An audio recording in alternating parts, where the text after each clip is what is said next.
Hi, Violas. This is book one. I'm on page 36 and 37, C string. And we did a really good job of reviewing this in class. I'm pretty sure you're confident on it, but I just want to make sure it's here for your use if you ever need it. This is number 144.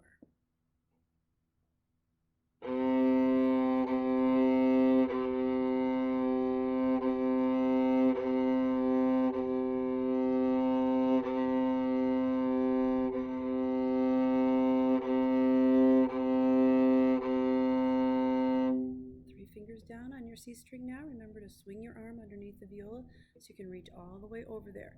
If your arm is over here, it pulls your fingers away from your instrument, but bringing your arm under so that you can reach over will help you make good contact with the string. Here we go, 145, F.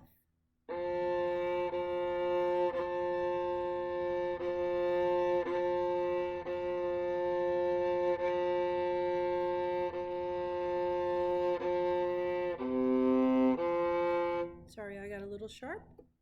Make sure you check the pitch before you begin. Second finger now, this is E. Refer to your picture, is at the top of the page. Second finger.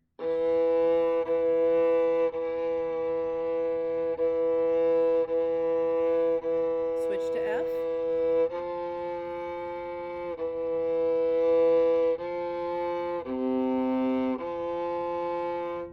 And now we're on first finger D, a really lovely sounding note on the viola. And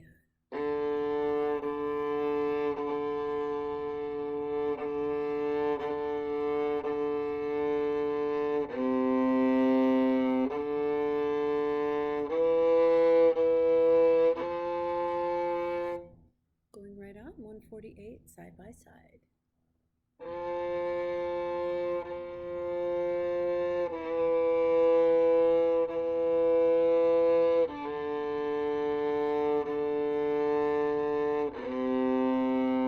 Lift and set your bow.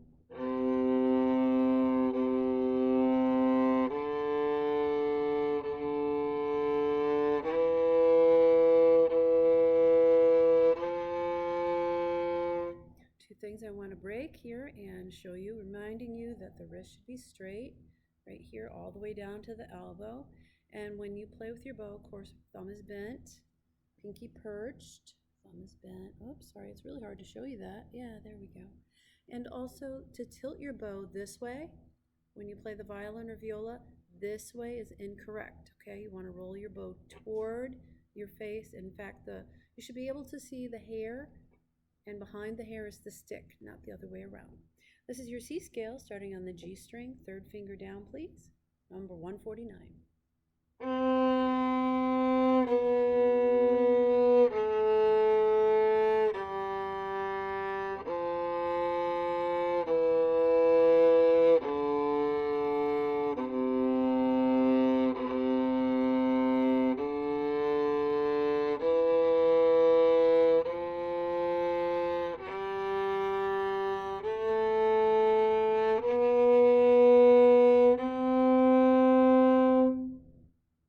On page 37, we're now going into a whole note, which is 4 beats for each note. You'll notice there's only one in each measure, so it gets the whole measure. Therefore, it's called a whole note. If you look in the gray box where it says theory, it shows that the whole note is equal to 4 beats, or the whole rest equal to 4 beats of silent. The whole rest hangs from the staff, and the half rest, which looks very similar, sits on the staff. So you have to make that distinction when you're playing. It's easy to remember though, because if there's a whole rest, there's nothing else in the measure. That way you know it's 4 beats of silence. Here's number 151, practicing our C string notes while learning whole notes. 1, 2, third finger, F. 2, 3, 4.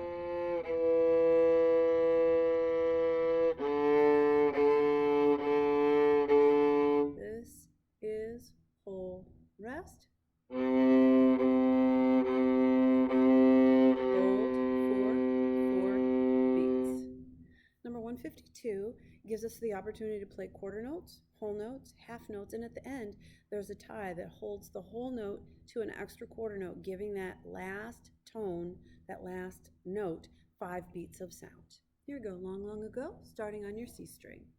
1, 2, 3, 4.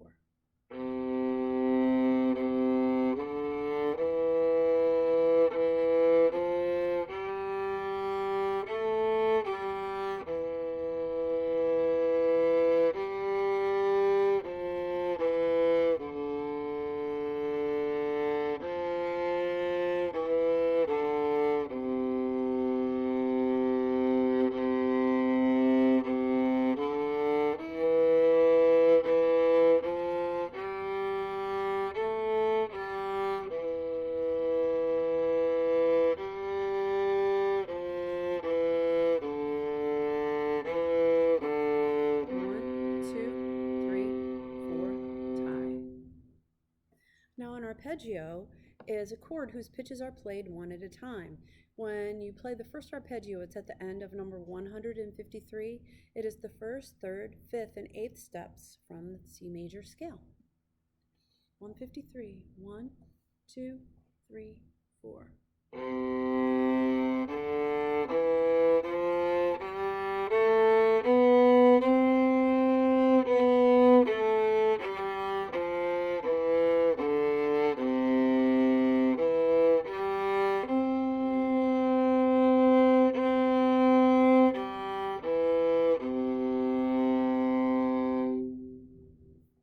Next and last is number 155. We'll be skipping 154. That's appropriate for the classroom.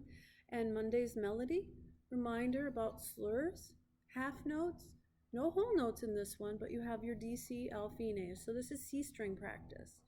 1, 2, T, T, T, T.